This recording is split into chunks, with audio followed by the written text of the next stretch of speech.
Hello, everybody, and welcome to day number 2 of the Hearthstone Championship Tour, America's Spring Preliminary. My name is TJ.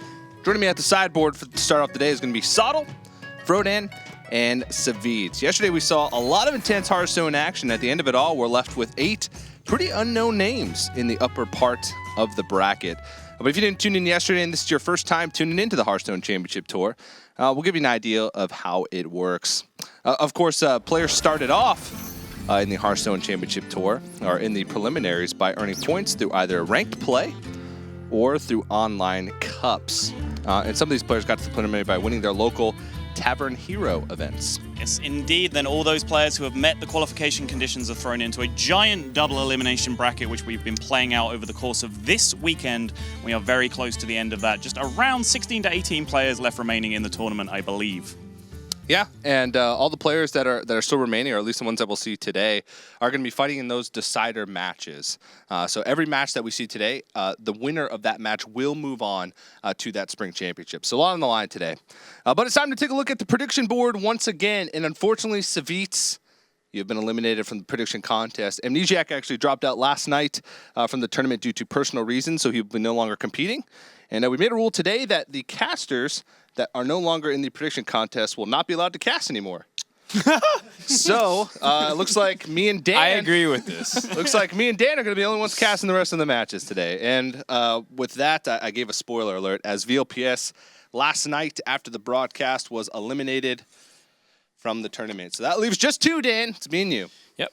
2 best casters, 2 best looking casters, 2 best playing casters. I mean, what else do you really want to say about it? I mean, TJ and I have been doing this for a long time. It's okay, Savids. Rookie mistake. You picked the Amnesiac. You didn't really understand that. You know, there's factors outside of losing Hearthstone series that could eliminate you from a tournament. It's okay though. It's your first time go around. I'm sure the next time we do predictions, you'll fare a lot better. Yeah, I couldn't predict that one, but Are you still happy with your choices nonetheless, though, with Dog's performance? Yeah, good players, and this time it didn't work out. Whatever. I would say, though, guys, I wouldn't get too comfortable because I believe the epic showdown of Nostam versus Just Saying is actually happening off-stream right now in the lower bracket. So we are going to be down to a solo man broadcast very, very soon. Yeah, that's going to be pretty awkward if that's the case. So yeah, for everyone who's kind of following the bracket, Nostam and Just Saying are both playing right now for the top 8 spot to play in the decider match later today. So unfortunately, one person will be forced off. And I just hope that TJ will be able to cope with himself when Nostam loses to Just Saying. No, I'm actually just looking forward to being able to solo cast for the rest of the day. Okay. So, all right. So yeah, that should be a good match, and we have plenty of good matches left today. So looks like we are ready to jump into match number 1 of day number 2. So we're going to send it over to Raven and the boys on the desk to get into the action. Thanks a lot, TJ. I'm joined on the desk for the first match of day 2 by Brian Kibler and Bob. How are you guys doing today? Doing great. You know, we've seen a lot of really exciting games so far this weekend, a lot of really cool decks, and there's still some cool decks remaining, so I'm interested to see them in action. Yep, Bob?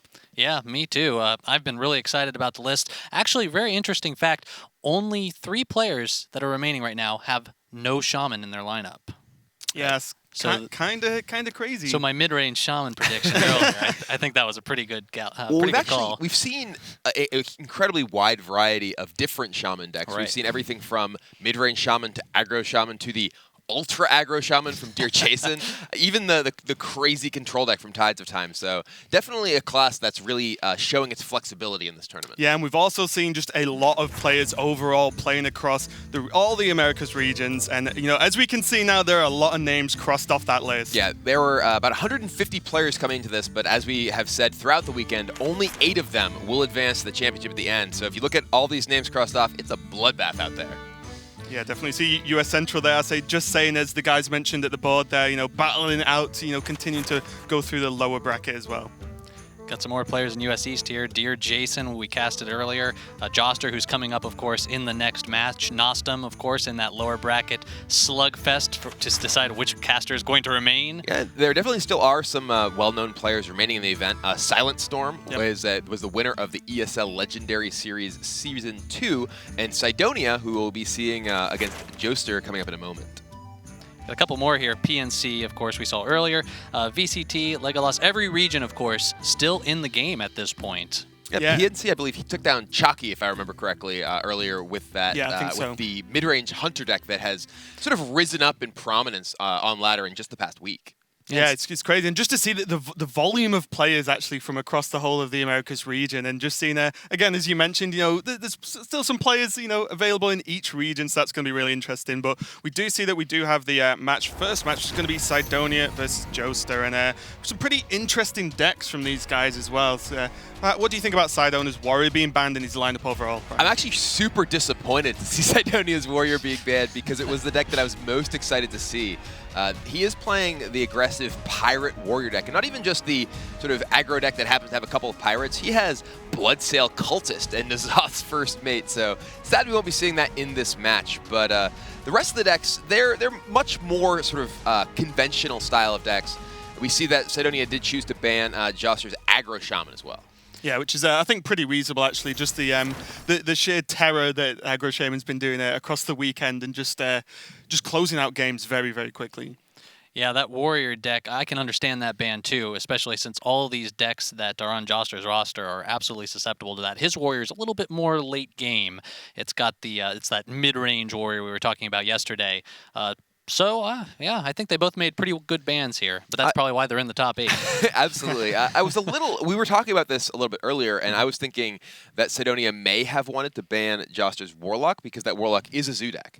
And we've seen Zoo give a lot of trouble to Renolock and to the Shaman decks throughout the weekend, and those are both in Cydonia's roster here. So I think that may be the strongest deck that Joster has remaining. Yeah, I definitely think that's going to be his most powerful in the lineup overall. But these two guys, first game of the day, a lot of pressure on as these guys are continuing, and this is going to be for the top 8 spots. So one of these guys is going through, but I'll leave this match in your very capable hands, guys. Enjoy.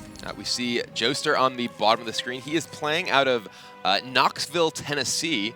An interesting tidbit that we learned, he's actually 17 years old and came to this event from Florida, an 11-hour drive. He actually had to miss his own high school graduation to be here, and that's a choice that's at least currently paying off. Right, and look at his hand there, too. I mean, we're looking at a pretty bad start for Zoo. All cards you kind of want to see a couple turns later, but not much better on Cydonia's side either. 11-hour drive, you can tell he's a little bit weary from what he's looking like on the screen here. Well, I think his head's in his hands mostly because he looks like he's playing Renolock with the life tap on turn 2 and no play on turn 1. And playing against Miracle Rogue, this is a matchup where the Zoo deck really needs to be aggressive. We've said throughout the weekend that Miracle Rogue is a deck that more than anything else needs time. If it has the time to just sort of set things up and assemble its hand, it's very difficult to stop, and the pressure is the most important thing, which Joster just so far has not been able to muster. Now, Cydonia's got a great answer to this card, Darkshire Councilman. Shadow Strike in his hand, which can deal all 5 damage to that.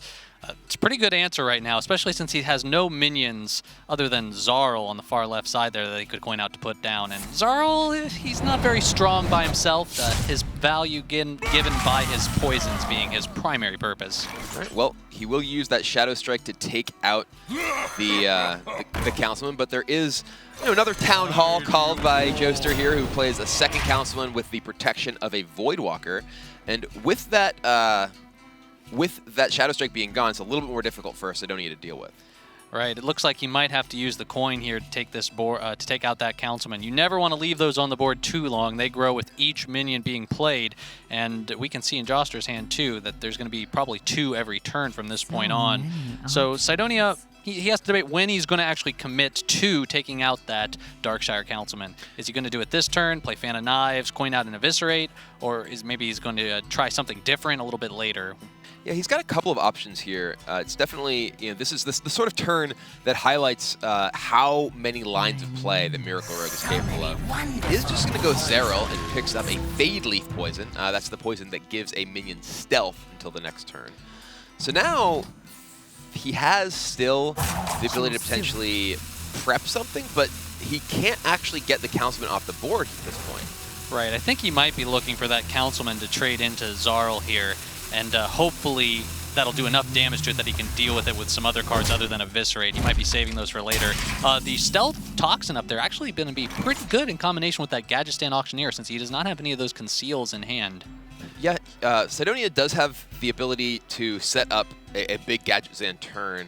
He can potentially coin out Gadget Zan and then prep into the stealth if he so chooses. But Joster here, he actually has a pretty reasonable turn himself. Can go ahead and potentially play one of his 1-drops plus a Defender, which could allow him to clear off this Zeril and get a bunch of damage in with his Councilman. Yeah, not quite enough mana to get Gormok out there with 2 1/1s. Looks like Gormok might be a little bit unable to be played down the road here, but he's going to put that. Now, that positioning, very important here. Yeah. He's going to make sure his Darkshire Councilman stays at very high health, makes it very difficult. With Shadow Strike gone, 5 damage is going to be hard to find and in a single card from this rogue deck. Yeah, worth noting, these players do have access to each other's deck lists. So Joster does know that there's only a single copy of Shadow Strike in Cydonia's deck.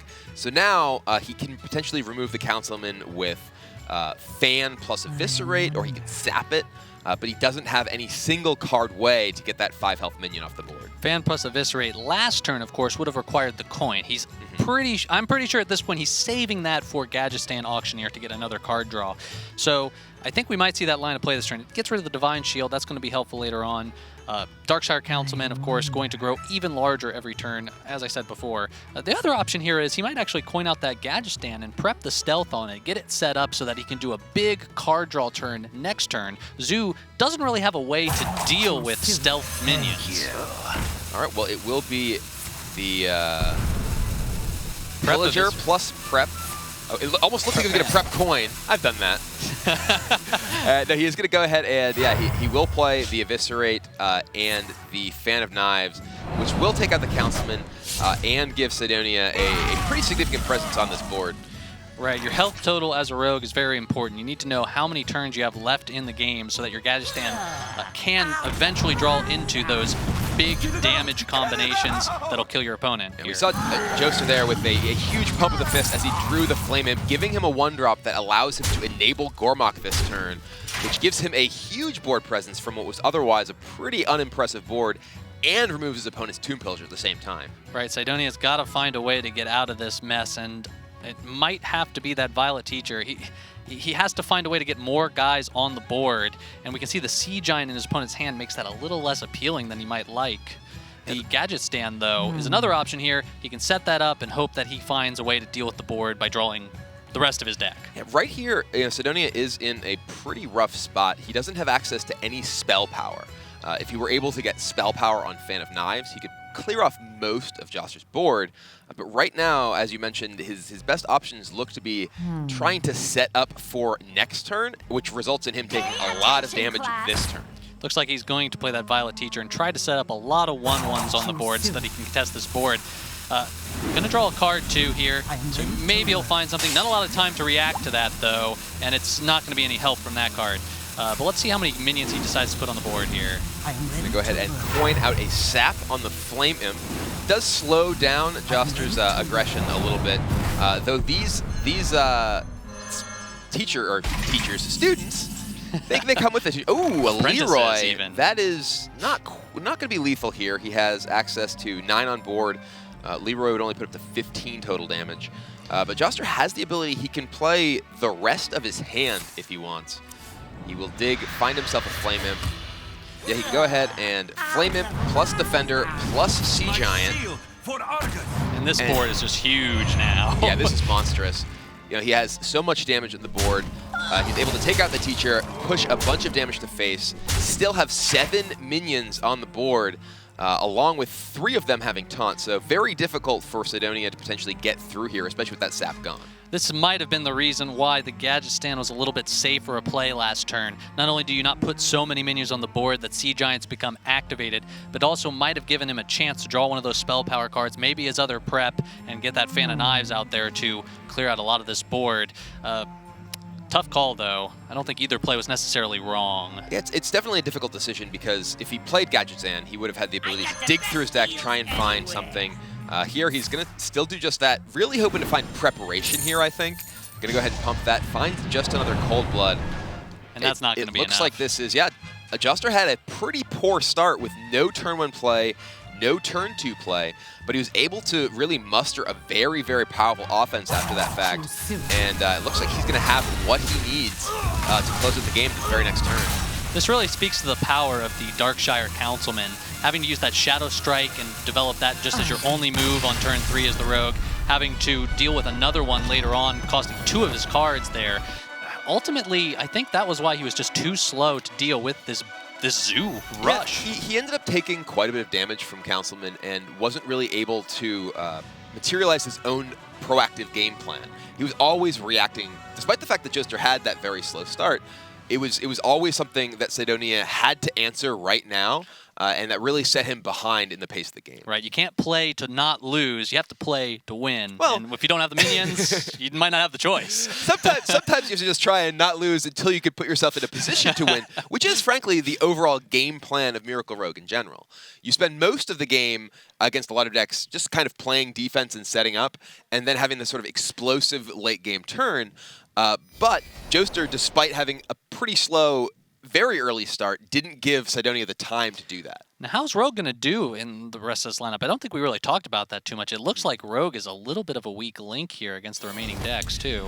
Yeah, Rogue, I think, may be a deck that Joster is targeting with his lineup. He does have a selection of pretty aggressive decks. I think that the Zoo deck may have been the best matchup for the Rogue in this entire lineup for Cydonia. So going to game 2, it will be Joster on his Warrior, Cydonia playing his Shaman. And this is an aggro Shaman versus a mid-range Warrior deck. This isn't a bad hand for Joster right now. The Frothing Berserker might be a little too late. Execute actually not all that bad against Totem Golems early on, especially since you have a lot of activators. And Armor Smith, of course, great against the potential 1 health minions that Shaman has throughout all of its deck here. And Cydonia's hand, of course, looking like the Zoo hand from last game. Yeah, Cydonia does not have a particularly exciting start here. Joster does pick up a second Execute. Not really what he's looking for against a deck with mostly small minions, though can definitely come in handy if there are some Flame Wreaths Faceless on the other side of the board. Right, you keep one Execute because you think, hey, there are 26 other cards in my deck. Probably not going to get the other one, but in this case, he didn't. Second Doomhammer for Cydonia here. This hand is looking terrible. When you're playing aggro Shaman, you're looking to spend your early turns, playing minions, attacking your opponent, getting some damage in, not using your hero power. Right, and so Taunt Totem on turn 2. Is this an aggro Shaman? Some might wonder at this point. Of course, since they know the deck list, that's obviously not a mystery in this case. Fierce Monkey, 3-4. Very strong turn 3 play from Joster, especially against aggro. Yeah, and Cydonia has Feral Spirits he can play this turn. Unfortunately for him, those do not match up terribly well against the Fierce Monkey. They also overload him, and he'd only be able to use his hero power again the following turn, or perhaps cast Lightning Bolt, which would then again overload him and prevent him from casting Doomhammer on 5, of which he has 2. So very awkward situation for the Canadian player. Ultimately, he's got to make the choice. Am I going to play Doomhammer on 5, or am I going to play it on a later turn? If he wants to play it on 5, probably going to see a Feral Spirit come out here. If he's going to play it on later turn, we might see something like the Horse Rider come out now. Well, it will be the Horse Rider. This does potentially allow Cydonia to kill that monkey the following turn, whether with Feral Spirits plus Lightning Bolt to kill the monkey. But the Ravaging Ghoul will take out that Horse Rider here. Does leave the monkey at 1 health, but that's not really a huge deal since the Shaman deck doesn't really have many ways to deal damage in increments of 1. So that will still get an opportunity to exchange with some sort of resource. Right, the only way Shaman's dealing 1 damage is if he uses Sir Finley, gets a different hero power, and then can deal that 1 damage from something else. Looks like he is opting to just play Totem here. He doesn't really have any other options. Feral Spirit would prevent his Doomhammer, and right now he's looking to find a way to get through this board, and Joster's looking in a great position to take this game. Yeah, who's the aggro deck here? Cydonia playing defense already. I mean, he has Doomhammer here. It can take out the monkey, but that leaves up 2 big minions for his opponent. but at the same time, he doesn't really have the tools to do much else. He could use, Lightning Bolt in one of these, play Feral Spirits or Lava Burst, but that's just sort of setting himself further behind, whereas Doomhammer at least gives him the ability to continue to interact over the future turns. Yeah, I think at this point he's regretting that turn 3 Horse Rider since it got taken out without really doing too much damage. Feral Spirits might have been the better option way earlier on, but again, when you get a hand like this, sometimes it's just not, it's just not a factor. Looks like he's going to be playing board control game right now. Try to get back on the board so that hopefully he can set up something next turn. Now, he is overloaded with that Lava Burst, so those Doomhammers are now deactivated on the next turn. That's an interesting draw. The Blood to Ichor could allow Joster to kill the Abusive Sergeant and protect his Monkey. He can also potentially, Armor Smith just attack in. His hand's actually pretty interesting because at this point, Cydonia played a removal game here. He decided to use his resources to wipe out Joster's offense and leave him with just this 3/1 Monkey. And now, Joster doesn't really have that much else that's powerful proactively in his hand. Right, so the Shaman's got some time in that case. He's going to try to build up some board again, and right now it's getting to the point where he might not have a way to deal with all these Feral Spirits. Well, that is a good draw from Joster there. The Frothing Berserker will enable him to build up a big threat. It also going to go ahead and Battle Rage here. Finds a Fiery War Axe and a Ravaging Ghoul. And I think we'll see, Joster's going to use the Execute to take out this wolf, so his minions will be the only things left in the board, and once again, Cydonia is in a pretty awkward defensive position. Right, you might find that Execute to be a little weird since it's only a 2/3 taunt, but at the end of the day, Joster is saying, hey, this game's not going to last long enough that I'm going to need both these Executes for huge minions like the giant 7/7 that might come down here. Cydonia is playing a little bit of a defensive play now. Again, he's just trying to keep himself from dying at this point to maybe set up some Doomhammer damage, but I don't think he's going to have 8 turns to use both those Doomhammers. He does not have time to really use just about anything he has in his hand. Joster, going to be putting him under a significant clock. The Whirlwind and Ravaging Ghoul, and he could play Ravaging Ghoul, War Axe, Execute, and kill. He can't quite kill everything to get. No, he could get his guy his Frothing through, and it's going to be a lot of damage. I think that's lethal. It might actually just be lethal. This does a lot of damage. Just adds 5, so that's going to be 11. The War Axe adds another 1, so it's not quite lethal here, but he is attacking for, I believe, 16. I think if he attacked with 12 there. If he attacked with the Armor Smith, he would have had 2 more attack on that Frothing, and if he Whirlwinded, he would have had another 5. So I think that would have been lethal if he had done those plays. Attack with the Armor Smith first, then Whirlwinded.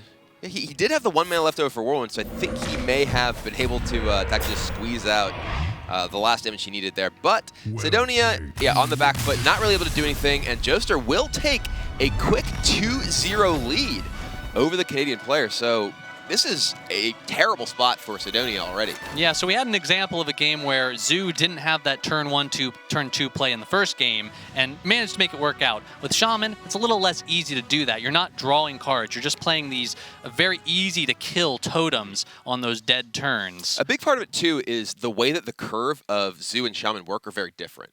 Zoo has lots of cards that cost 1 and 2 mana, and it's easy to sort of slot them into various points if you draw them in the middle turns of the game. Shaman, as we saw, in Cydonia's hand, he had these 3s that overload him, these 4s that overload him, these 5s that overload him. So it makes coming back when you start out behind much more difficult, particularly against an opponent who has an aggressive position. Yeah, Zoo's playing 2 cards a turn. You're playing 1 card every other turn. That's so not very good. It will be just Freeze Mage remaining for Joster here, and he needs to battle through the Miracle Rogue, the Aggro Shaman, and the Renolock of Cydonia. So where do you think Cydonia goes to now? I think you got to take the most likely deck to win just to get yourself that momentum back. I would go with the Aggro Shaman in this case, or just go with the Shaman. Just try to push through the Freeze Mage one time. Try to set your opponent on some kind of negative foot here. All right, well, Cydonia seems to agree with you. It will be Aggro Shaman versus Freeze Mage in this 3rd game of our upper bracket match here. The winner of this will move on to the America's Spring Championship next month. So Joster is just one game away from booking his ticket. Right, and the loser, of course, this is the winner's bracket, so loser will have another chance. Correct. But why take the risk? Let's win it the whole Yeah, thing I at mean, this point here. if Cydonia does fall, he will have a chance to redeem himself later today. But you want to be in the position where you just go. You just win and you're done. It's like, okay, I don't want to have redemption. I don't want another second chance. I want this chance right now. And Joster's the one who's looking to make the most of it. Cydonia only has one method of card draw in his aggro shaman, only one of those ancestral knowledge cards. Sir Finley might give him that life tap ability, might give him that hunter hero power, and both are excellent against freeze mage. They give you enough momentum to push through before they can set up all their blocks, all their defensive abilities. So here we go. He's going to keep that Finley, and I think we're going to see some exciting hero power choices here in just a moment. Yeah, this is definitely a matchup where it really relies, I think, much more on what the Shaman is doing than what the Mage is doing, because the Freeze Mage has to sort of assemble the not only the tools to actually burn the opponent out, but also the tools to defend itself against the Shaman. And the Shaman deck is capable of putting on a lot of pressure, and crucially has Doomhammer, which we saw stranded in the hand last game, but it's so powerful against Freeze Mage because it offers a repeat source of damage that isn't vulnerable to the minion-based freeze effects. Yeah, oftentimes that'll eat up an Ice Lance, which will eat up a lot of your damage, since you got to stop that damage from breaking your ice block. I don't know. Cydonia's debating here. Are we up for an adventure, Brian?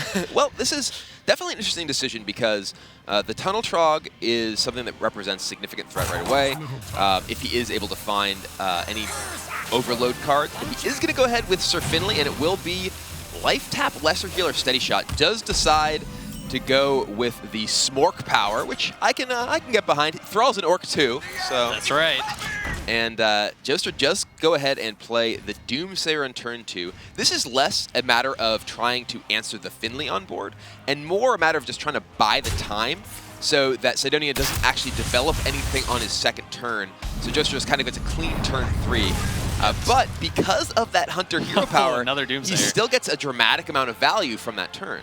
He's still able to just get 2 damage in, and that's really what this match is about, is the Shaman being able to generate that damage in time. Right, and 8 healing by Joster with that ice barrier. It's going to set up 8 armor on him later on. Shaman is not in a position where he can dodge the ability. Dodge just using spells and just try to get him through that. Does look like, though, Cydonia does have a great play here. He can get the Tunnel Trog out there, and he can get out these Feral Spirits. And what this does is it sets up a board that can take care of another Doomsayer should it come out. Yeah, this is a very powerful opening from Cydonia. Not only does he have the threat of 8 attack every turn on the board, the Tunnel Trog can grow, and Joster here, he, as you mentioned, he does have the Doomsayer, but the even if he does play Doomsayer and Ice Lance on the Tunnel Trog, it could potentially buy quite a bit of time, despite the fact that Cydonia has the ability to kill it. So he will just not use Doomsayer here. He wants to ensure that he just gets the Tunnel Trog off the board guaranteed. Right, that Doomsayer is going to be a little bit handy later on if he draws one of his Frost Novas, so he can combo it, take care of the whole board. So now we're at Cydonia's position here. He's overloaded for 2. Not a whole lot of options here. Looks like he's got the Flame Juggler. Maybe he'll get that juggle, and he does. We saw Novice Engineer not take a Ragnaros to the face earlier, but this one, it will take the juggle, and I think that's actually, you know, kind of a better outcome for this particular Engineer because it wasn't going to get anything done against those wolves. All right, it will be a Loot Hoarder plus Doomsayer, and the primary goal of this Doomsayer is actually just to absorb damage. Joster is, you know, he knows that this is not going to likely clear the board. Cydonia already has 6 attack on the board. He can very easily take it off. But if it just effectively gains him 7 health, that will buy him more time, and that's exactly what he's looking for. Right, and without a lot of card draw in his hand, he is sitting on a very anemic hand right now. He's got Emperor, Blizzard. It's all 1-card plays from this point on, and really not looking like he might find the way to survive this, even with that kind of healing. But that Doomsayer, yeah, it looks like it might absorb even more than 7 damage here. It depends on how he takes care of it. Looks like Cydonia, yeah, he's got an option here. He's probably going to trade 2 of them in there, maybe use his Lightning Bolt on this turn, try to develop a few more minions so that, oh, interesting. Looks like he's actually just going to develop more minions. Yeah, I think he wants to save the Lightning Bolt, potentially for the ability to deal damage to his opponent, even if his minion-based damage is stopped. This will open up this board to a Blizzard from Joster, potentially. And there's that card draw that you really need Actually, right just now. going to go ahead and play Emperor. So this is interesting. He chooses to develop the Emperor, which kind of, again, is a matter of, okay, well, this will absorb a bunch of your damage and perhaps remove some of your minions from the board, as well as reduce the cost of the card draw in Joster's hand, which will give him the ability to increase his sort of velocity toward the key cards he needs to close out the game. Well, I think Cydonia is not going to be looking at taking out that Emperor. At this point, his hand is filled with very low damage. He needs to find that Doom Hammer to really seal up this game, and he doesn't have time or the extra damage right now. He's already taken care of a Doomsayer. He had one earlier that stopped him from developing the board. He has an Ice Barrier that was in front of him. His opponent is to 29 health on turn 6. I mean, leaving up Emperor is terrifying. He has the ability, I think, yeah, we'll see Lightning Bolt and something. It will be both Lightning Bolts that take down the Emperor. Decides that he wants to protect all of his minions in play. And we will see all 8 of this damage go to the face. And Cydonia, I imagine, will go ahead and play another minion and fire off that hero power. Like you mentioned, though, he really needs to find some consistent source of damage outside of these minions, because once Joster is actually able to start freezing and dealing with these, like with this Blizzard, shuts down all of the offense Cydonia has right now. Acolyte of Pain, that's starting to dig him even further to more removal. I really like this Acolyte over the Arcane Intellect, since Acolyte isn't necessarily guaranteed to draw more than 2 in every situation. In this case, you're kind of guaranteeing that it's going to get those 2 cards that you need. Not only that, but it also threatens to remove minions from your opponent's side of the board. He gets to attack into that frozen wolf and draw himself a card and get the wolf off the board. Cydonia has to make an interesting couple choices here. This is interesting. So he recognizes that the threat of both multiple card draws from the Acolyte and the fact that it represents removal of some of his minions is a big deal. But Joster finds Flame Strike, and this will clear out Cydonia's entire board. And as we mentioned, Cydonia really needs to find Doomhammer now. He has Steady Shot, so he does have a source of repeatable damage. But other than that, he's just not going to be able to get any damage in with minions now, because they're all dead. This is where Life Tap really comes in handy in the matchup. Sometimes you have to make a tough call. You look at your hand and you say, hey, is there any way, and wow, look at all these card draws from Joster. He's going to find every answer he needs. Is there a way that I can draw enough cards, or am I going to be able to finish him off with this Hunter Hero Power? So he opted for Hunter Hero Power. Looks like it might not pay off for him in the long run. Well, he finds a Flame Wreath Faceless. That represents a very, very fast clock. Blizzard can slow that down. And Joster, he's just kind of adding up the damage he has in his hand. He has access to Pyroblast Fireball. That's 16. Right now, with the 2 Ice Lances, he is only able to actually deal 4 damage. So he has 20 total. He's going to go ahead and use the Blizzard so he can weave in his hero power and keep that Flame Wreath Faceless from actually hitting him in the face. But there's Doomhammer. Just in time, really here. He needs to seal this game up in 2 turns, maybe 3 turns. Just put him in that position where he can't use all his burn, or else he's done at this point. Joster, he has access to that second Ice Block as well. So he's going to have at least some amount of time. A Frost Nova will also slow things down. It gives him another way to deal with the Flame Wreath Faceless hitting him in the, face. Great card that might be a good pickup here from Cydonia would be Earthshock. Being able to Earthshock his own Flame Wreath Faceless would allow him to pop the block here. Another good card might be his other Rockbiter. Has he used both Rockbiters? Anything that does damage. Right now, Cydonia, he has Steady Shot. He has the Doomhammer. He has access to 6 damage right now. So Joster, he's kind of digging, figuring out, okay, how can I maneuver this and actually assemble all the damage I need? It looks like he can Frost Nova, Fireball, Ping Face. That's his maximum amount of sort of survival plus damage output on this turn, and that's exactly what he does. So that sets him up to get Cydonia down to 21. If he finds Frostbolt next turn, he has Frostbolt, Ice Lance, set up Ice Block again. There's Earthshock, though. So Earthshock, as you mentioned, does potentially threaten to release this Flame Wreath Faceless from its frozenness and allow him to break the Ice Block. But will Cydonia make the play?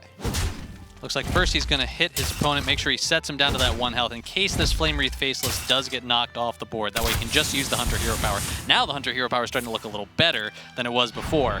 And this will set up 3-turn clock here. This turn, the next turn, and 1 more turn to go. So now the only thing that can really keep Joster alive here is Ice Block. He could maybe find Alexstrasza, and Alexstrasza plus Ice Lance on his opponent's Flame Wreath maybe gives him an out. Ice Barrier, Not going to help at all.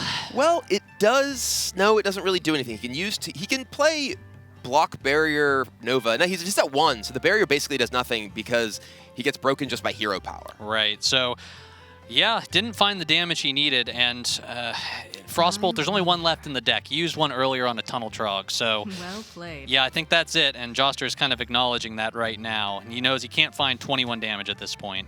It doesn't look like there's any way out of this for the young player. Debating, is there something he's missing? Right, he knows Ice Block, that goes down, I get Hero Powered, next turn I just get Hero Powered again. I have to find a lot more damage.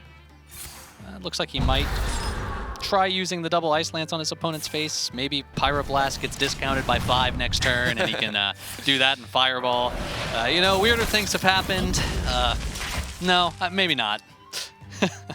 Yeah, the hero power from Cydonia breaks the block, and that, I think, is going to lock things up. No way for Joster to actually end the game next turn, and no way for him to prevent Steady Shot plus all these minions from killing him. He could draw Alexstrasza.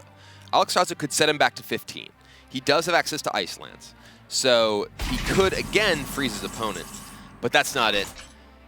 All right, we're going to be going into game 4 here. All right. Cydonia picked that Shaman deck. He set himself up with the kind of morale boost here. He's got that win now. He's got the momentum, and hopefully that'll carry on to these next 2 matches. Ultimately, it comes down to whether the Freeze Mage is able to block the damage in the early turns or whether it just kind of whiffs like it did in this match. And as we mentioned, that Shaman deck, definitely the strongest in Cydonia's lineup against Freeze Mage. His remaining decks are Miracle Rogue and Renolock. And those are 2 decks that can kind of struggle against Freeze Mage. Renolock versus Freeze Mage used to be, I think, a much closer matchup because the Reno Mage deck had access to significantly more healing with anti-Healbot back before Standard, and Healbot was rotated out. But now you really rely very heavily on Reno Jackson.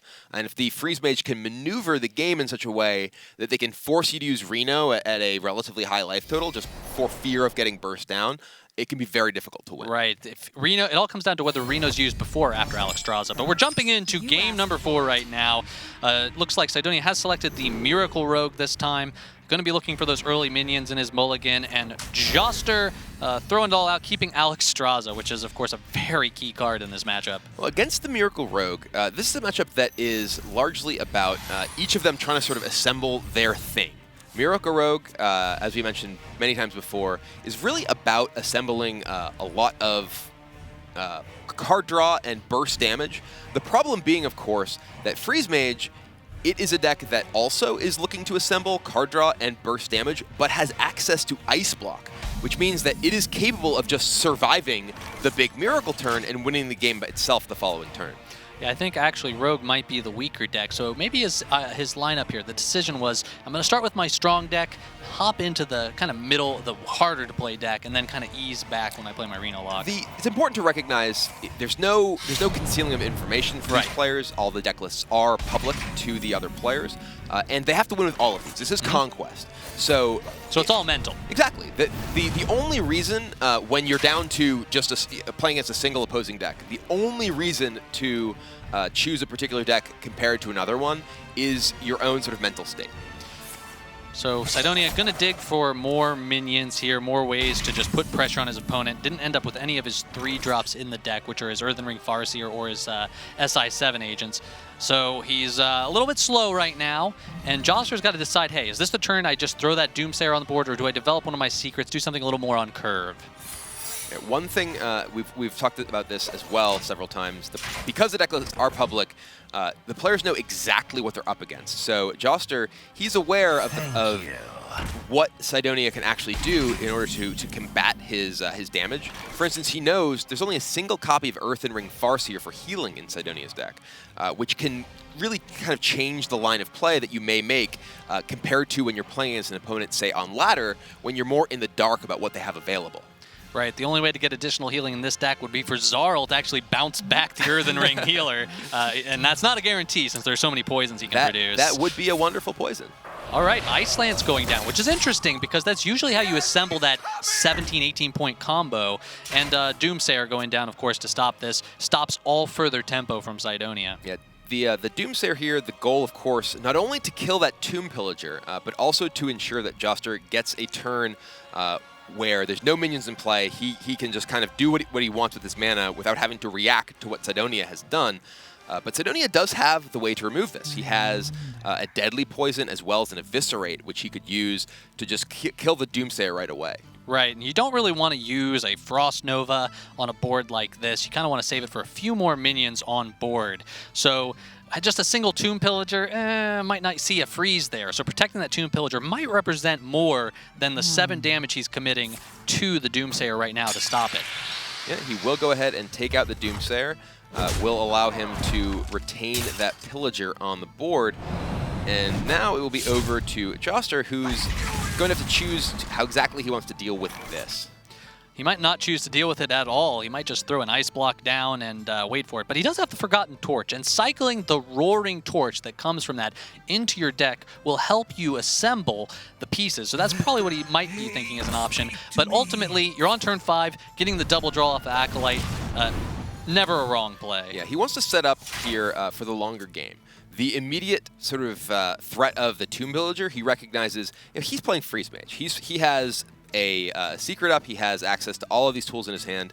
He already has Alexstrasza, Burn, the Pyroblast, so he has the ability to close out the game if he gets there, and just wants to sort of dig to find additional tools to allow him to make that bridge. Preparation, not a terrible pickup here. He might be able to use that to cycle that fan. Also might be able to use that to build a very large Van Cleef, which is another way that Rogue can get that remaining damage in to take out Freeze Mage. All right, well, it will be the Azure Day coming down, the Acolyte dying, and Joster just sort of building up. Oh, that's 15. Does he even need the Alexstrasza?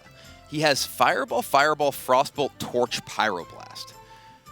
That's 12 plus 8 that's 28. plus 6, 28. He actually, if he has time to just cast all of the burn in his hand, he will not need to even Alexstrasza his opponent. There is, of course, the threat of that single Earthen Ring Farseer, plus the fact that, of course, it takes a while to play all of those spells. He needs to actually have enough time to just throw out all of those fireballs.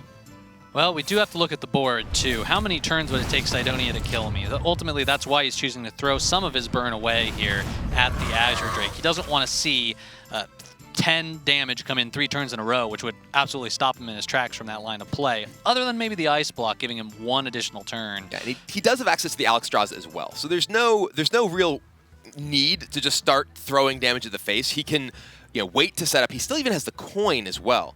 So he can play that Alexstrasza as early as turn 8 and then set up a potential just lethal, not necessarily the next turn because he can't cast Fireball, Frostbolt on that following turn, but very, very soon thereafter. I think this is the turn you probably want to set up as large a Van Cleef as you can.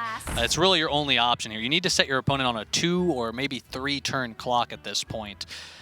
So he has to spend a lot of spells, might just play the fan. That also puts a lot of little guys on the board. And we can see in Joster's hand, he doesn't really have a way to freeze a large board. Only the Frostbolt, which he might just need for the damage after he uses Alexstrasza on his opponent.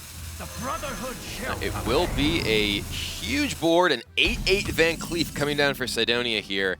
And Joster, he has all that burn, but now the time to actually play it is what he's really lacking. Finds Flame Strike. That's good, but there's still a Van Cleef. Even if you were to clear off everything else, Edwin is still very large. Right, it's tough to fit in that Flame Strike at this point if you're planning on coining out Alexstrasza. So it's a little bit awkward, but hey, even if he does Alexstrasza, his 15 damage combo after that, which he's now broken up by using the Frostbolt, it's still going to have to come another turn because he won't have enough mana on turn 9 to play it all. We do have an interesting rogue hand here with the Gadgetzan Auctioneer. Maybe it's time to start assembling the big damage. Maybe it's a little too early. He does know it is the Flame Strike turn. Well, it was the Flame Strike turn last turn, but he does know that that Frostbolt kind of hints there. I'm setting your minion down a little bit lower so I can deal with it. Well, it also does just prevent 8 damage this turn because of the freeze effect as well. So, Cydonia definitely going to be trying to figure out, okay, how can I present a board that is the most threatening and also the most resilient to your possible removal, most notably Flame Strike. There is a Conceal. That's one way to do it. Yeah, and Conceal will make it so that there's no way for Joster to do the additional damage on top of Flame Strike. Though if Joster draws Blood Mage Thalnos this turn, he could potentially Thalnos coin Flame Strike and clear the entire board anyway, even if Cydonia does choose to Conceal. We're getting pretty close to a game 5 here. Yeah. This is still pretty much anyone's no game. Conceal. But the Frost Nova. That's exactly what he needed. He needed a way to just block the board. So he can. Joster has the ability, if he chooses, he could either Alexstrasza or Nova this turn. He's just going to go ahead and use the Frost Nova. Will lock up pretty much the entire board. And the loot order is actually interesting as well, because this potentially forces Cydonia to remove it so it can't easily also attack into one of his minions and get extra damage in. So that Frost Nova was crucial. Joster was in a position where he was under a ton of pressure, didn't really have the way to utilize his mana as he might like. And now Cydonia, this gigantic board, but it can't do anything.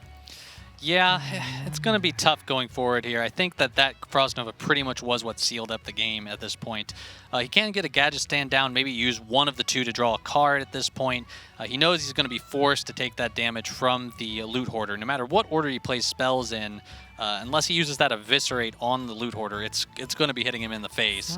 Probably not going to matter because the Alexstrasza, but hey, let's see what card Joster gets. Barrier. Not super important here, but yeah, he's just going to go ahead. I'd be interested to see if he does decide to Conceal to protect his Violet Teacher from a possible Flame Strike plus ping to clear his entire board. I think he knows it's coming too, and yeah, he will. It will be Conceal. So this does ensure that Cydonia has at least some sort of board presence even after a Flame Strike this turn. Now Emperor, very strong pickup there. It's going to allow him to use Alexstrasza and a ping. Which might be able to help out there in a single turn. Now he has a choice here. He can Alexstrasza, use the Ice Block just to kind of protect himself. He doesn't have that 15 damage follow-up though, and he doesn't have the other Ice Block to stop the lethal coming on. So I think we're going to see that Flame Strike this particular turn here. I would not be surprised. He is facing down a huge amount of damage, which would guarantee to break his Ice Block. If he did play Alexstrasza, he'd be basically just hoping to draw either another Ice Block or a Frostbolt to just win the game next turn. But yeah, the Conceal from Cydonia does protect his Violet Teacher, so now there's no way for Joster to just get into a clear turn, and it will be Gadgetzan Auctioneer coming down, and now it's time for Miracle to do miracle things. What can Cydonia string together this turn? He's got that Earthen Ring Farce here too, which doesn't look like it will be a factor, enough healing really to do anything, but it might buy him one more turn depending on how Joster assembles his damage, whether it's 1 or 2 turn lethal. A lot of spells here that he can play here. Cydonia's got to decide, hey, do I just Eviscerate the face now? Am I going for it? Is that how I want to draw a card, or am I going to try to draw that prep and maybe use my Conceal at this point first? It will be just Conceal on this board. Makes himself another minion. And there's that Backstab. Might actually choose to Backstab his own 1/1 here. 1 damage, potentially not better than drawing an additional card. It looks like, though, putting more minions on the board and dealing 2 damage to his opponent's face a little bit more valuable to him. The Conceal, of course, is going to protect his board from anything other than a Blizzard or a Frost Nova at this point. And Arcane Intellect from Joster, not what he needs. He has no real way to set this up with the... he may need to try and find another freeze effect. He may need to try and dig for his second ice block. He has the ability to potentially AI plus Emperor this turn, which can make things a little bit easier moving forward, but does not have the ability to actually set up for the aggressive Alexstrasza to actually just close out the game in a single turn. So he's going to need to find something if he's going to be able to close it out in even 2 turns. So some important things to consider is that when he used that Frostbolt, he committed himself to not being able to play this Alexstrasza until he drew another form of damage, as long as his opponent had a 1-turn lethal there. Okay, well. Oh, wow. It will be just Pyroblast to the face, and now he's still in a position where if he draws a Frostbolt, he can just win the game with those 2 Fireballs. He has the ability to potentially Alexstrasza himself defensively rather than aggressively. Now this is where that Earthen Ring Farseer is going to come in handy. Now a Frostbolt top deck actually not going to be enough. Yeah, that's true. So here we go. I think we're going to see a block get popped here, and we're going to see that Earthen Ring come down too. Not really a big need to draw more cards. He might actually backstab some of his 1/1s here though, just to cycle his deck. Make sure he gets Leroy in it, just in case his face gets frozen and the board gets frozen next turn. All right, well, Earthen Ring will make the Frostbolt no longer a potential lethal out, and Cydonia kind of debating exactly, okay, what can go wrong here? How is it that I potentially lose this game? Are we going to see the triple loss by Freeze Mage? Usually a deck you bring because one of those times you're going to get that combination of cards your opponent can't handle, but this time it's been very fortunate for Cydonia. And yeah, Cydonia just continuing to cycle through his deck, trying to assemble enough possible burst damage that if... Oh, Zarl here. This is where he could draw that, does he get the bounce? That bounce card. Oh, and it is! He does! But he didn't have enough time to play it again. So there's kind of a small chance that he could be lethal here, or that he could have been, but not so much. Plus 2 Fireballs is not quite enough. Because of that Earthen Ring, he would have had lethal, but Earthen Ring Farseer from Cydonia keeps him alive. Joster digs. He must find Ice Block. He's going to have to ping his Blood Mage here too, or play a Novice Engineer is a little bit cheaper than that. He needs to find Frost Nova and use a Frostbolt on his opponent's face at this point. It's really the only way he can get out of it, but he doesn't find it here, and that's going to be it for Joster. You can tell by the look on his face right now, he's just so disappointed in this particular set of draws from his deck. Wow, so Cydonia with the aptly named Miracle Win. Now he's able to dig through everything he needs. Joster finds what he would need to finish off the game. That Blood Mage Thalnos, but the Earthen Ring Farseer just out of range. And now the momentum is definitely in his favor. I mean, Freeze Mage's been beaten twice, and that's not a deck you really expect to win against majority of the time with this lineup that you have. It's probably a possible ban target in the future. So what now? I mean, we're on the last game here. What are his chances? I mean, is this momentum going to carry forward here? I mean, this is definitely the Renolock versus Freeze Mage, what we're coming down to. We've seen this throughout the preliminaries, is a matchup that the Renolock deck typically does struggle in. It really needs to be able to put on a lot of pressure against the Freeze Mage in order to prevent the Freeze Mage from just setting up this powerful burst turn, and needs to have the tools to keep itself alive as well. And looking at the deck list from Cydonia, he has Ragnaros the Firelord, which is a powerful card against Freeze Mage in an aggressive shell when you're really threatening to break your opponent's ice block early on. But he has access to, for healing, the Earthen Ring Farseer, Refreshment Vendor, and Reno Jackson. And that's just not that much in a deck that really isn't putting on a ton of pressure. One interesting thing, too, is we talk about those healing cards, right? They're battle cries. And Bran Bronzebeard buffs up those battle cries. But we can see in his list, he's actually chosen to exclude Bran from his lineup in his Renolock. That might actually be part of the difference. And that was probably in order to establish some more late-game cards, like that Ragnaros we mentioned, and even Alexstrasza, which isn't a necessarily always include card in the Renolock. But definitely another way to heal up, but Potentially, but Yeah, less useful. if you're setting yourself to 15 against Freeze Mage, that's what they're trying to do to you. It's kind of like saying, I gotta heal myself with Jiraxis. What can go wrong? Oh, I think a couple fireballs and a frostbolt can go wrong there. I Yeah. am the Eridar Lord of the getting fireballed and frostbolted to death legion. Oh, and I thought we were on Cthulhu's team here, Brian. Come on. I'm more of a Yogg Saron guy myself. So. I knew you were one of those. Yogg What's that supposed to people. mean? Yeah, I don't know. What is that supposed to mean? My old god, Cthulhu. All right. I'm disappointed though. I haven't been able to cast a single Cthulhu game today, and I've been looking for one. Maybe later on in the bracket. There are still some alive. There definitely are still some Cthulhu decks remaining in the tournament. We actually we've seen a variety of Reno decks, Renolock decks, some of which have actually included everything from N'Zoth to Cthulhu. So we're actually, one of the players is taking a quick bathroom break, but we are going to get right into the game when they are ready. So stay tuned, and we'll be right back into it. All right, so hey, final match. We talked about Reno versus Freeze Mage a little bit here. What other cards in here might be a factor in this? The Reno deck, of course, being Combo Reno. So Combo Reno. You know, this was something I played back in the older things. I played not Renolock, but it was the old hand lock, and you threw that Leroy Jackson in there. Leroy Jackson. I did it. Getting everything It's confused. the curse. It's the curse. At least I had riches. Oh, Wait, he no. wasn't even Leroy Jackson back then. There was no Reno Jackson. So you threw the Leroy in the deck, right? And you got that extra burst damage, but you had to replace some cards in there. Now it seems like with the Reno deck, it really has opened up that combo to just be the consistent part. I don't think we have a single non-Leroy Reno deck in the entire tournament right now. The issue is that it's a pretty compact combo. You know, you're just playing 3 cards: Power Overwhelming, Faceless Manipulator, and Leroy Jack. I just said it too, Leroy Jackson. You've ruined me forever. You, Brian. And Leroy Jenkins. Mission accomplished. Oh no. But anyway, it's just 3 cards in your deck, 2 of which have a lot of applications outside of just the burst combo. You can use Power Overwhelming with Sylvanas to just steal your opponent's minion. You can use it with Shadow Flame. And speaking of Sylvanas, there it is in the opening hand for Cydonia, and we are ready to get into the game. So here we go. This is Game 5 of Joster versus Cydonia. The winner of this game will go on to the America Spring Championship. Cydonia going to be looking for some early pressure, while Joster is going to be looking for those cards that help cycle his deck or draw additional cards from his deck.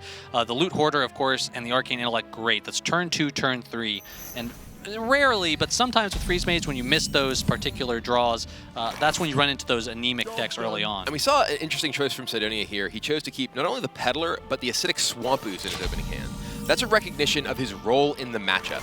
He is the one who needs to put on pressure, and even just a 3-2 for 2 with essentially no ability is good enough at doing just that. It's interesting he didn't choose to coin it out in this case. That additional 3 damage might be the difference in the long run, but we might see Dark Peddler here, and he might have been thinking, hey, I'll play Peddler, maybe I'll get something to coin out with the Peddler. Maybe he's just thinking Doomsayer. Whoa, usually that's the Mage's play. Well, the Doomsayer here potentially not only removes the Loot Hoarder from the board, but it would prevent Joster from setting up a potential Acolyte of Pain on his 3rd turn, which Cydonia recognizes that he's looking to not only pressure the Freeze Mage, but also ensure that he is keeping his opponent's card draw under control. Will just life tap. Oh. Worth noting, by the way, Cydonia's hand has many of his incredibly key cards in the matchup. Right. He has not only Reno Jackson, but also Refreshment Vendor and that Ragnaros we were talking about.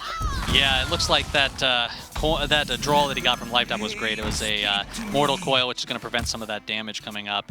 Now he's left with an awkward curve on turn 3. He doesn't really want to play Dark Peddler onto this board because that'll allow Acolyte to draw 2 cards. Then again, it might be drawing 2 cards anyway, since his opponent can simply use his Fire Blast on the Acolyte. I think we will see Doomsayer here, which will cause the Acolyte to only get a single card.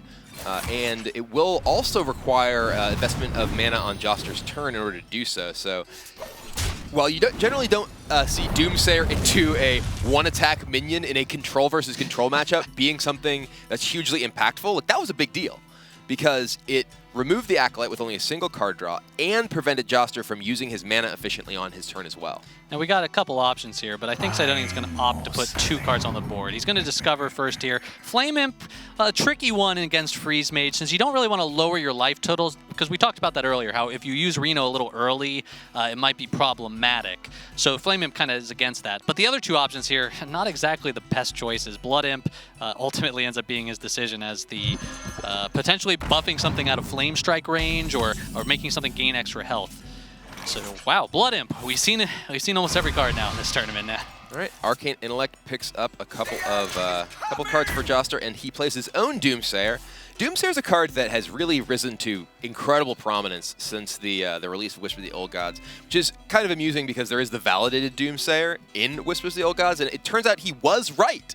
That the end is in fact coming all over the place in Standard right now. So the great thing about Doomsayer, and the reason it's probably come back, is that a lot of Death Rattle cards were present in the Naxxramas and the Goblins vs. Gnomes sets. And Doomsayer, when he kills those cards, of course, they're going to proc. The Death Rattle's just going to kind of explode, and Nerubians are going to come out, and crazy minions are going to come out. So now that those are gone, in the new Standard format, of course, we're starting to see him get a little more value because of that. The change to many of the popular Silence cards is also crucial as well. Ironbeak Owl and the Keeper of the Grove no longer being omnipresent in so many different decks really does make it so that Doomsayer is much more likely to go off consistently. Now, the Power Overwhelming used, which means the Leroy combo we were talking about earlier, going to be a little less effective, but now it's gone from 20 damage potential to just 12 with Faceless Manipulator. Looks like Joster is going with that game plan of, hey, it's time. Are you going to use Reno soon? He's going to set the tone for the match, and this is a matchup where it's very important to understand the key flashpoints as each player. Understanding, okay, what are the health totals that I'm in danger at as the Renolock? What are the health totals that I can sort of force my opponent to heal at as the Freeze Mage?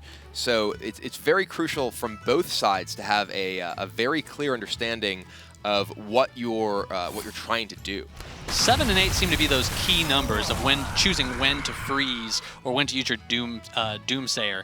If you freeze 8 or more damage, or you play your Ice Barrier, it's 8 healing. I think those are generally the times when you're considering, hey, do I freeze the board or not? Is it more than 8 damage? Yeah, freeze is probably a good idea. This Emperor, though, interestingly enough, has reduced Ragnaros's cost to 7. Yeah, and that early rag, wow. Yeah, this is a huge, huge deal here. Not only does this Emperor potentially demand an Ice Lance from Joster, which significantly reduces the potential burst damage he's capable of generating, but also, as you mentioned, has made Cydonia's hand a lot more efficient, and we may see Ragnaros come down as early as next turn. Right, hey, Blood Imp. For free! It's free now. That's pretty good, I think. Infinite value. I believe that's technically correct. Infinite value. Yes, and that's the best kind of correct, as I hear. Yes. Yes, it is. All right, so here comes the Blood Imp first. Guess who Blood Imp is heralding in? Ragnaros, and look the at that. Fire Lord, or Angry Rag, as we have heard from some of our other casters. And I think Angry Rag, Happy Rag, Joster is sad Joster as he sees the Fire Lord come down across from his Freeze Mage deck. His head is just in his hands as he thinks, you know, he was 2-0, and now this. Yeah, it's all going wrong for him at this point. Flame Strike would be able to set up a way to deal with that Rag in a future turn and also clear some of the board out. The Blood Imp, of course, did throw his bonus health on the Sen'jin, which is not as effective as if it landed on Ragnaros this turn. Of course, option 2 here, get the Ice Barrier down. Ice Barrier, and this is why Rag is so powerful. Ice Barrier actually will not necessarily ever need to be activated, since Rag can just fire away at his face. And the Frost Nova also, you know, Ragnaros being frozen, kind of an awkward spot for a Fire Lord, but ends up, you know, doing nothing to actually prevent him from making insects die at the end of each turn. Well, Blood Imp, I think we're going to be sorry that you're going to be sorry you are on the board here, because Demon Wrath's looking like a great play here. He's a demon. Oh wait, yeah. He gets to hang out. Oh, Blood Imp, best pick, yeah. Bloodsail Raider, or what was it? Bloodsail Corsair, you know, from back.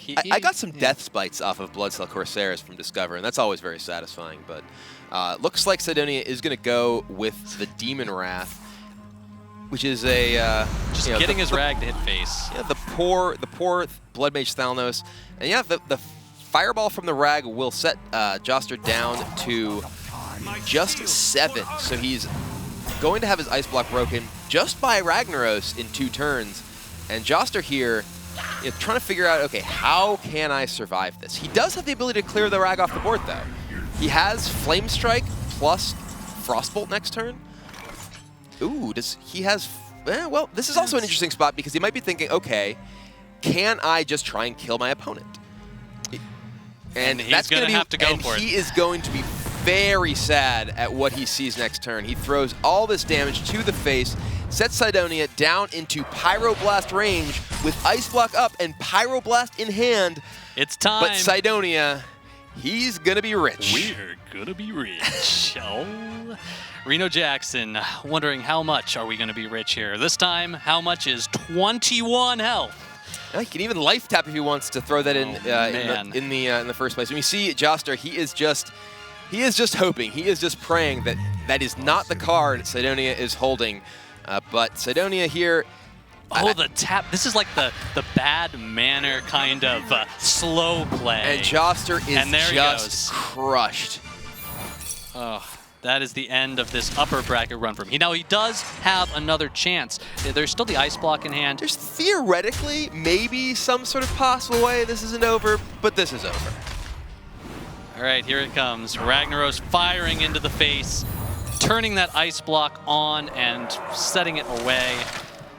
Joster has one more turn to think about things. I mean, he can play another Ice Block, but it's just delaying the inevitable. You know, Ragnaros, he has no way to remove it the rest of the board. And there it is, the concession. Cydonia will be moving on to the America's Spring Championship. Taking a victory sip there from his water bottle. I don't blame him, too. That was a long road from 2-3. That was definitely a tense matchup overall, going from 0-2 down and just battling all the way back. And we saw then on Joster's face. I mean, like, he was crushed. This clearly means everything. And like, as you said, though, he isn't out. He is just in the lower bracket, so he still has a chance.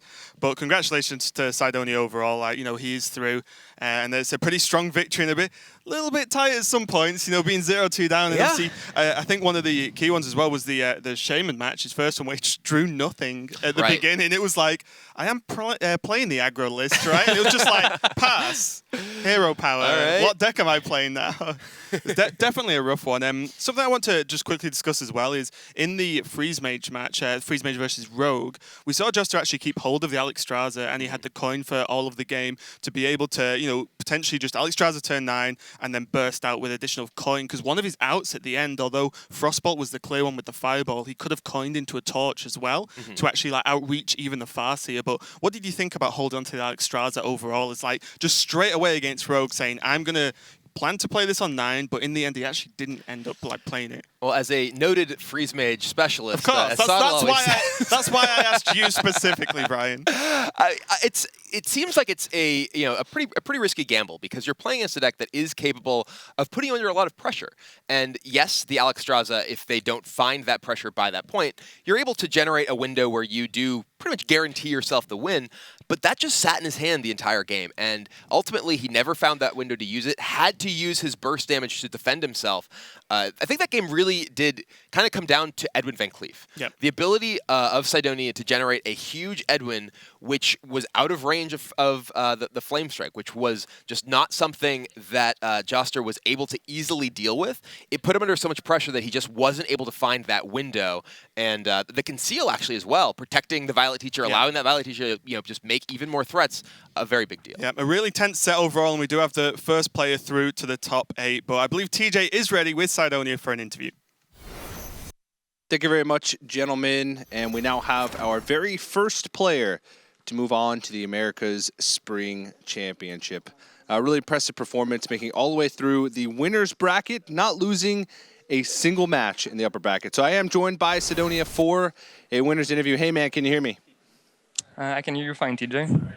Hey, first off, a big congratulations. I want to know what's going through your head right now that you know that you're going to the Spring Championships. I'm pretty happy. I'm thinking, I just heard Kibler talk about Freeze Mage, and I was thinking I'm maybe the only person who dislikes playing against Freeze Mage as much as he does, but I'm pretty happy how that turned out. I'm sure Kibler's happy to know that there's more out there that don't like that deck. But the deck actually served you pretty well in that series. How'd you feel when you went down 2-0 and had to go up against Freeze Mage 3 games in a row. What was going through your mind when you realized that you had to win 3 games in a row to qualify? Didn't feel too positive about that. Like, my matchups against Freeze Mage were not very good. Like, Rogue and Warlock kind of lose to it, so I just figured I would get the win with Shaman and see what happens afterwards. Yeah, taking one game at a time, usually the best course of action. So what's been your favorite part of the whole tournament experience so far? Of course, besides the winning part and moving to the Spring Championship, what's been your favorite part? Has it been the venue or playing alongside other players or playing against other players? What's been your favorite part? It was nice to meet some other players because I thought I was gonna be the only one from Montreal at this venue, but there were some other players, so that was fun yesterday.